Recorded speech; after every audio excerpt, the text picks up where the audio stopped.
This is the revolution. This is our time to evolve. This is our time to come together, our time to really look at how powerful we are.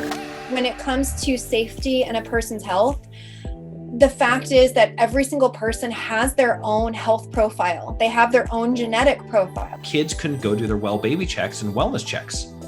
So in SIDS alone, so sudden infant death syndrome, dramatically dropped by 30% because kids weren't being vaccinated. I suggest adopting that open hand policy for greater peace and trust. And it doesn't mean we won't suffer, but we may suffer less from anxiety and worry and fear. We've become obsessed with the effects. We have been obsessed with symptoms. And maybe it's time to look at things differently. Maybe it's time to make different choices.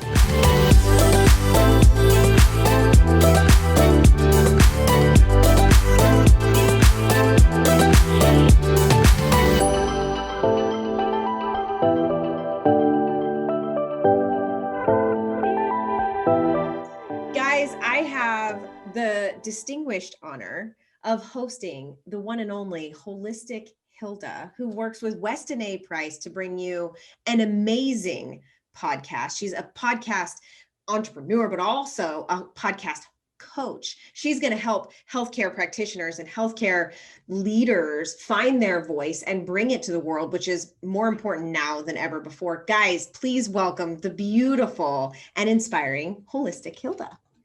Thank you so much, Devin. It is my pleasure to be with you and with your audience. Love you guys already. Now we were, just talking right before I hit record, guys, about how I got to meet her at the Freedom Revival back in September. And I'm so grateful when God drops these amazing people into our lives. And we like hats, we like colors, we like good foods, we like healthy living. So for those people out there that don't know you yet, give them a little bit of backstory about who you are and where you're at in the world, and what you're up to. Well, we are soul sisters. It's true. I have 4 kids. I didn't get any twins, but I got them as close together as possible to make up for that. I live in Washington, D.C. with my husband. I started out in this whole health and wellness field as a fitness professional. I still teach classes here and there. I love that. But I became very aware that there's more to wellness than just working out.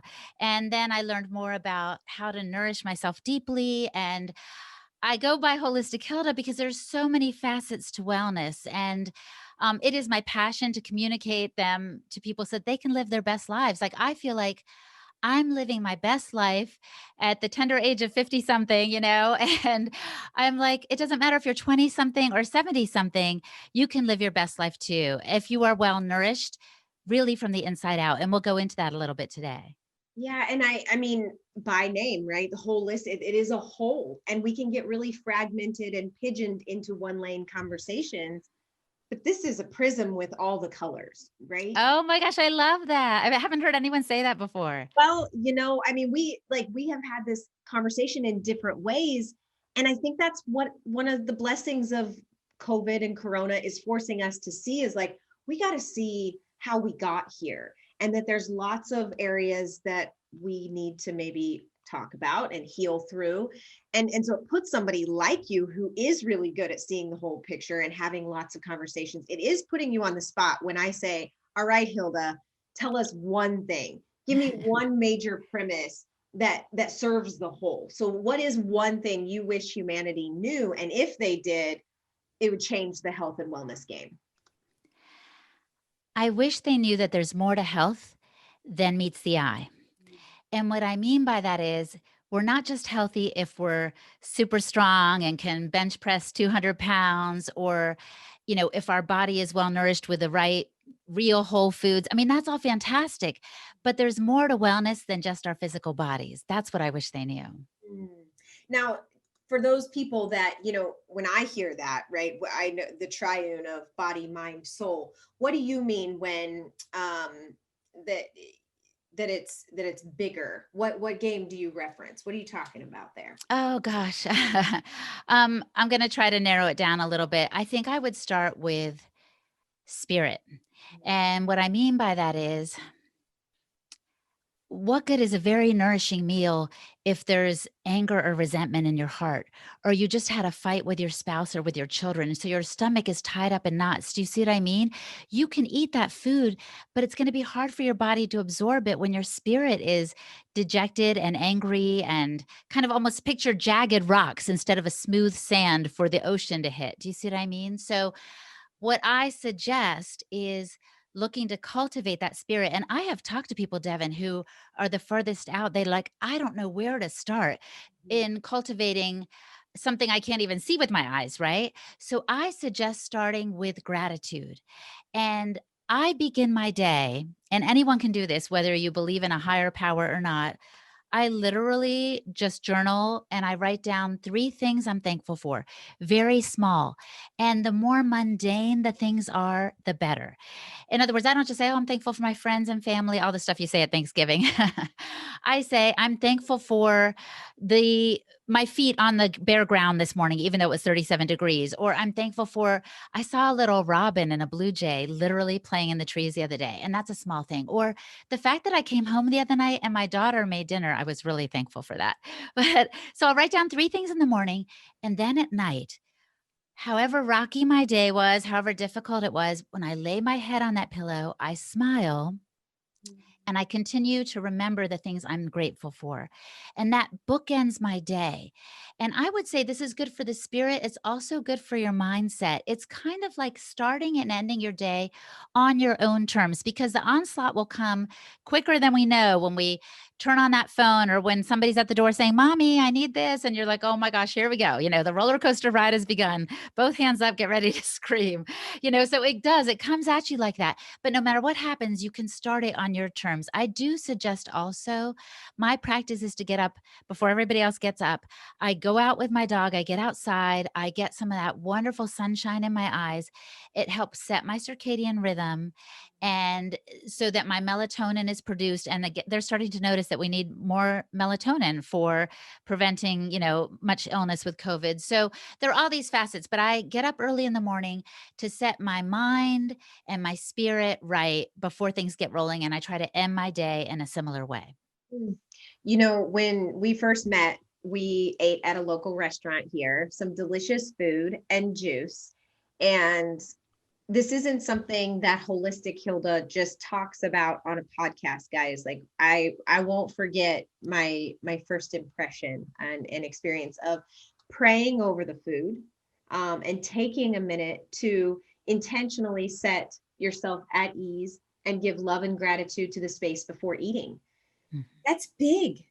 Love and gratitude. I mean, and we're talking about getting some sunshine in your eyes and blue jays and robins. And I know that for a lot of people, the chaotic mess, right? The messiness of everything can feel really stressful. And they're like, these two hippies are over here talking about love and gratitude.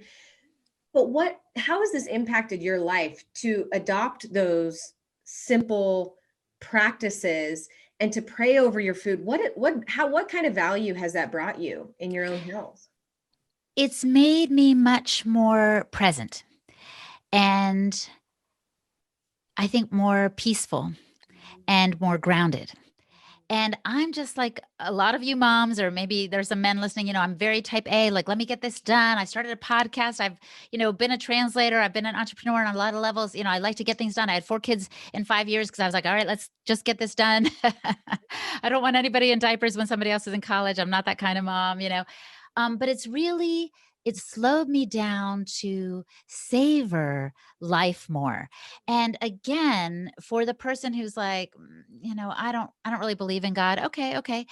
You can still take a moment before a meal, because there is something very special about slowing down and even just looking around at the table and at the people around your table. And that might be almost kind of threatening because we don't often like really look at each other sometimes.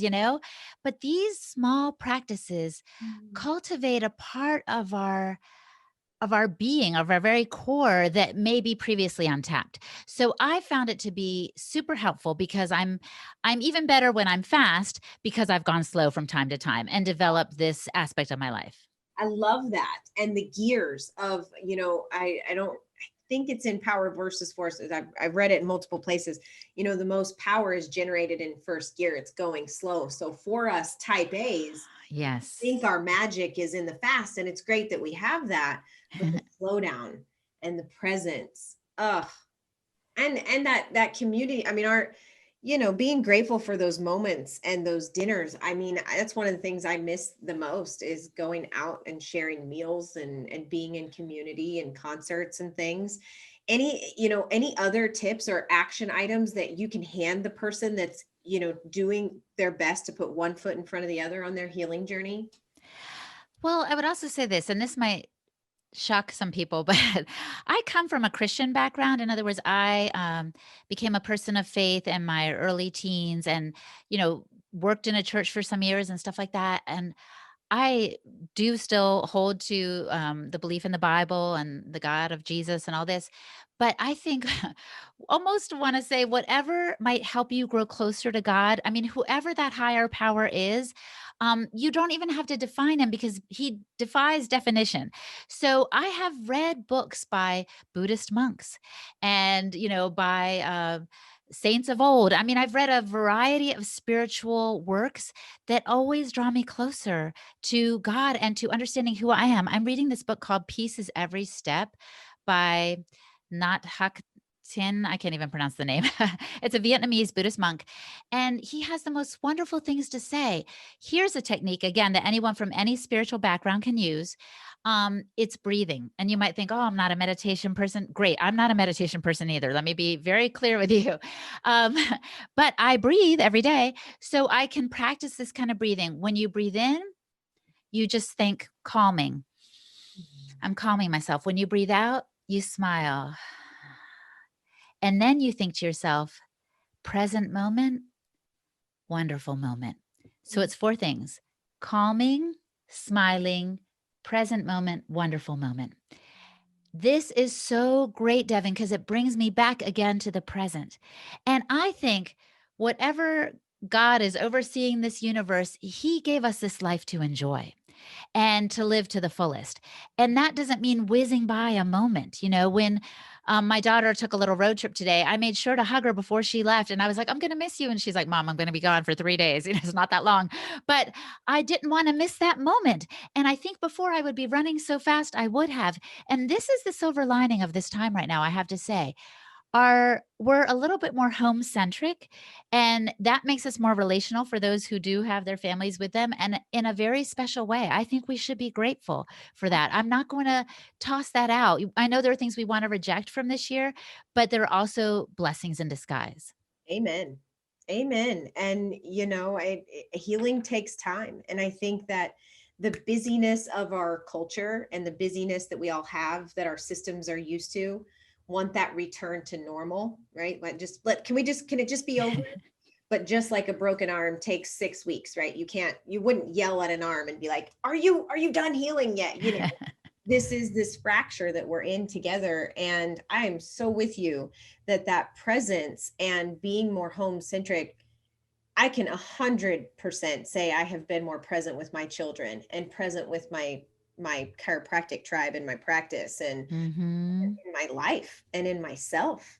And I think that's massive to mental health and emotional health and spiritual health. I've also seen, I would love, because on your social media is so great, guys, you have to go follow her on Instagram. She's amazing. But the cold, talk to me about the cold, because I'll be just real honest. Me and cold, we're not good friends. I know it's good for me. So can you tell me why we need to embrace cold? Okay, absolutely. Absolutely. So it's a little bit of what we've been talking about, Devin. It's a way to accept and surrender and lean into something that is challenging. And I will speak to those of us who have had babies. I had all my kids naturally, and I used the Bradley method to endure labor. And it helped me instead of fighting labor where, your body, it hurts, you're getting these contractions to get the baby out. So you might have a tendency to want to kind of tense up and be like, okay, I hate this. Okay, now it's over. Instead, they taught me to relax my jaw, to think of things that would help my whole body relax so the pain washed over me. So when I get outside and it's very cold, and I do advocate cold therapy, and there are different levels of it. Level one is just what we call a shiver walk.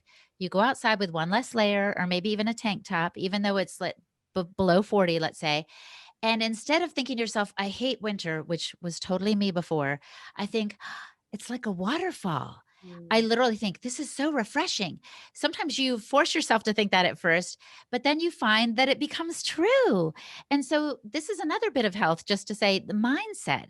It's not just your spirit, but it's your mind. You can flip a switch in your mind to help, And so I will think that as I run outside with my dog, and I'm like, wow. And people look at me, not because I don't have a mask on, but because I'm wearing shorts and a tank top in 30-degree weather. And it's awesome. It really is invigorating. And the benefits are innumerable. I will just share a few. It helps you burn body fat. You and I are both petite women, pretty small, and we don't have a lot of fat anyway, but it makes your metabolism more efficient. It boosts your cognitive function because you're thinking sharp. It's like everything is on a state of alert in a way, because your body's like, what's happening? Shouldn't I be warmer? And then it makes your body work to maintain your core temperature, and then you're out of it again, and then you're like, wow, it's just invigorating. By the time I'm done, a little 30-minute session of a shiver walk outside or a plunge, which I'll only do 4 or 5 minutes max in that, because I don't want to get frostbite or hypothermia. But after I'm done session, I feel like I can tackle anything. Everything after this bit is a piece of cake in my day. So it helps my mindset, and it helps my body, and it lengthens your telomeres, so you're likely to live longer. Hey, I mean, so many reasons to do it. Yes. I went to Date with Destiny with Tony Robbins a few years ago. Uh-huh. He takes his cold plunge pool everywhere, or he's got, if he's traveling, or he'll find a cold river or something somewhere.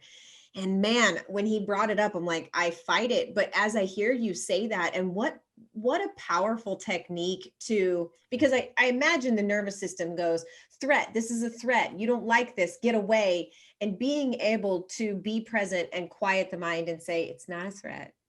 And Right. being able to surrender and accept, imagine, because we're all in that state of fight or flight. And if we Mhm. master it in the practice of cold therapy, then I imagine that serves people in mastering it right now. Absolutely. There's a huge correlation and a way you can take that information and transfer it to your current situation. But I'll give you a couple of tips. One is, you don't have to go all or nothing. Like, don't go from hating the cold to suddenly like doing a huge plunge. If you're not ready for that, start with a shiver walk. It can be 15 minutes. Just get outside in one less layer. And then you can build up. The next level might be a face plunge, which apparently they do in Hollywood to kind of close up the pores. It's very nice. And then the next one would be the cold shower. But I have to be honest with you, I'm not a huge fan of the cold shower because I feel like I'm doing it to myself. But when I go out into nature, I feel like nature is doing it to me. It feels different somehow. And then the last one is the immersion, which I do on occasion on retreats or with friends.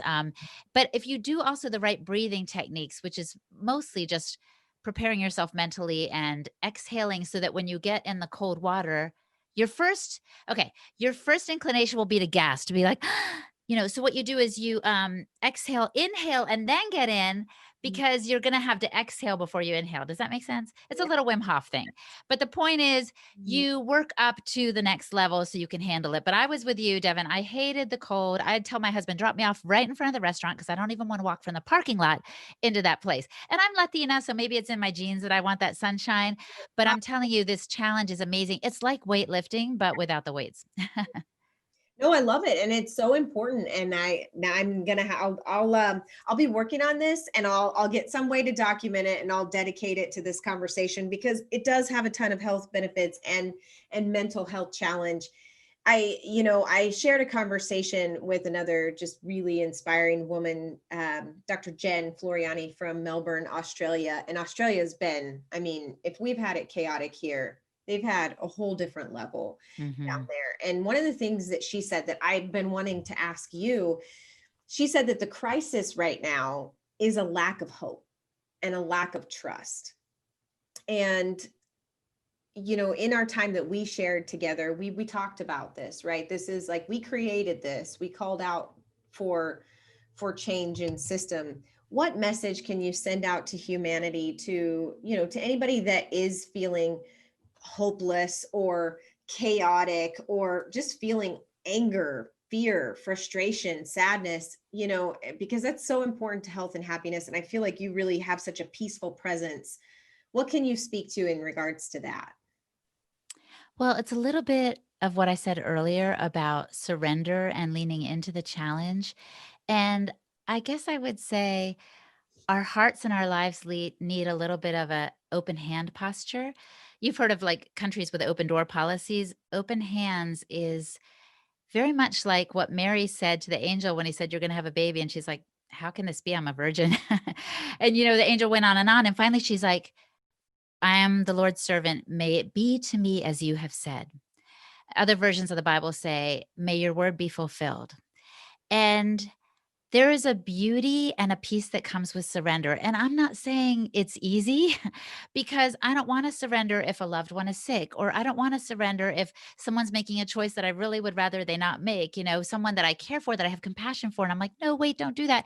Or I don't even want to surrender in a moment when my pride has been attacked. And I'm like, hey, don't treat Holistic Hilda that way, or whatever. There are so many times I don't want to surrender. But when we adopt that posture, and just like I was saying with the mind flip, maybe make a spirit flip and open those palms, even in just a simple gesture while we're on the phone or in a conversation, I think it will help us, yes, trust for what is to come. Because when you talk about hopelessness, it's that people feel out of control. And it really is out of our control. And that's kind of the secret of the universe. I think nothing is in our control to a great extent. But if we surrender to it, it's like we're leaning into that cold and letting it teach us and guide us. And so I suggest adopting that open hand policy for greater peace and trust. And it doesn't mean we won't suffer, but we may suffer less from anxiety and worry and fear. Oh, so beautiful and timely, as you talk about the Mother Mary, Mhm. and this time of year, and winter just in general. I think winter is a time of death and rebirth and natural cycles and healing. And so I'm going to go back and listen to that a few times, because you dropped so many wisdoms that can serve in a big way right now. So I knew you would be the right one to ask and share from that place. Is there anything else that you've learned through your journey with Weston Price, through your journey and all these conversations, that you want people to know or feel empowered with? That's a great question. And I think we've been talking so much about the spirit. It doesn't mean to neglect the body. It's not at the expense of the body. Sometimes we might find ourselves on edge and not realize, oh, I haven't eaten since 9 a.m. and all I had then was a cup of coffee and a, pistachio muffin. I don't really have either of those things, but I'm just conjecture right now. Of course they're on edge. Their body's like, where is the fuel that I need? Because when we have the proper fuel, we can be much more peaceful too. So that definitely has an impact. And I'm not just drawing this out of the nether. People talk a lot about eating healthy, and you might be like, well, let me just Google what a healthy diet is. No, I have two things to say on this. One is the wisdom of our ancestors. The Weston A. Price Foundation that I host a podcast for is all about looking to the past for good health today. We don't need to find good health and nourishment in the latest trend of a kale smoothie or a diet package to lose weight. We can simply look back to what served our ancestors well because they were fertile and healthy and strong. Some people will then say, well, they died young. Well, mostly it was like bear attacks and things like that, or, well, I can't really speak. Maybe in childbirth, maybe there were complications and things, but generally they lived well. So we want to look to them for that example.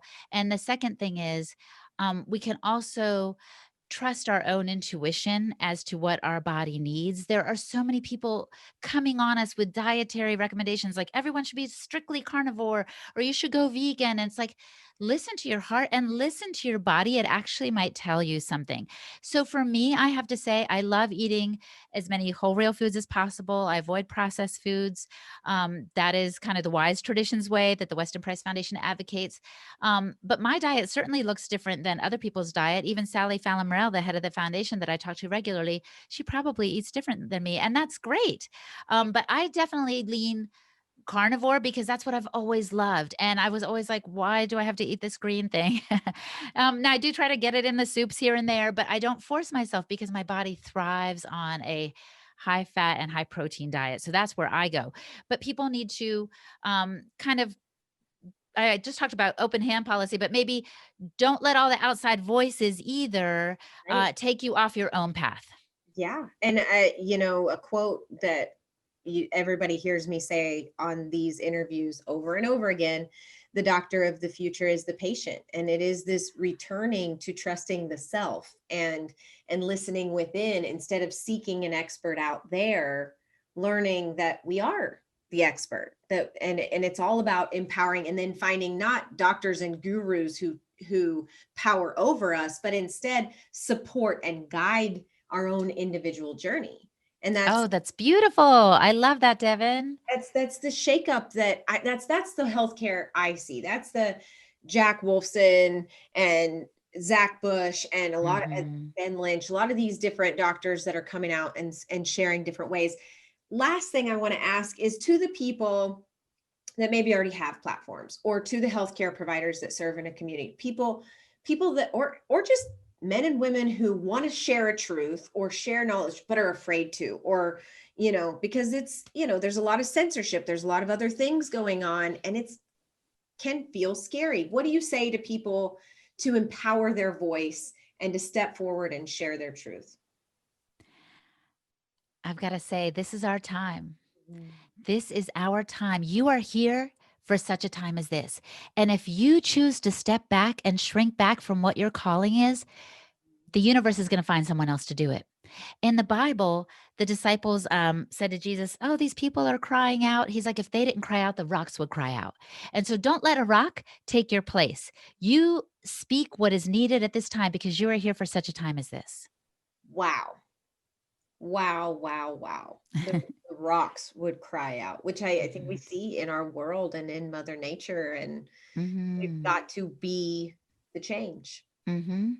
Now, if people have questions for you, or if people want more of this Weston Price and Holistic Hilda good vibes, how do they find you?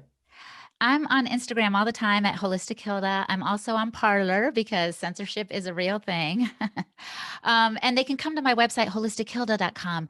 I hope some people will sign up for my newsletter because I don't bombard people with stuff, but I feel like that is also going to be the way of the future for communication because we can't trust all these platforms to be there forever. And I still want to keep encouraging people in holistic health. Mhm. Yeah, it's an interesting time, and I know it's part of our metamorphosis. So there is acceptance in some of it, and also not being on defense, like you're saying, be on the offense. Join my newsletter, and just we'll Hmm. find a way. Truth Hmm. finds a way. Love That's right. finds a way. So, anything else to the good people out there? Well, I think you mentioned it earlier, but if you really want more information on the Weston A. Price Foundation, listen to the Wise Traditions podcast. I think we even have one called Start Here, because again, the ancestral wisdom on this show is off the charts. Like it's just amazing about the benefits of bone broth and organ meats and things you don't always hear about that really nourish you on a profound level. So I do want folks to check that out too. Yes, we'll make sure that there's links to all of that, and seeing the whole picture is not an overnight thing. That's not how this works. But That's right. what I love in your presence and in the good, I mean, extremely valuable information that you put out into the world is it's digestible and actionable. And guys, it's one day at a time. It's one Hmm. choice at a time. It's one step at a time to living your best life, like she said to start off. So thank you so much for being here. And I'm eagerly awaiting our next rendezvous where we can get new hats and play with all the girly things. And I'm grateful that God has brought you into my life. So Oh, I'm so thankful too, Devin. Love you I so absolutely much. love her. Go check her stuff out. If you have any questions for her, or if you have any thoughts on this, drop it in the comments. And I know you know somebody that needs to hear what we just talked about. So please share it forward. I love you, and I'll see you soon.